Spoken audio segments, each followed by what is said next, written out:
Hello! In this tutorial, we will show you how to use the help desk. In order to access the help desk, simply click on the help desk in the menu on the left. As you can see, you'll be presented with a contact form where you can write the subject and select the type of help you need. There are 4 options. Commercial and plans, where you can ask questions about the plans and services. Invoicing, for billing questions. Account and user management, for questions regarding management and account settings. And finally, using CASFLO, for issues related to the application.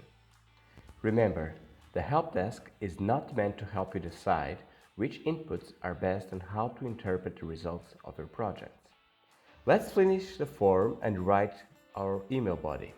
Try to do it in as much detail as possible so that we can assist you in a more effective way. Now, just click on Send. And that's it. Thank you for watching.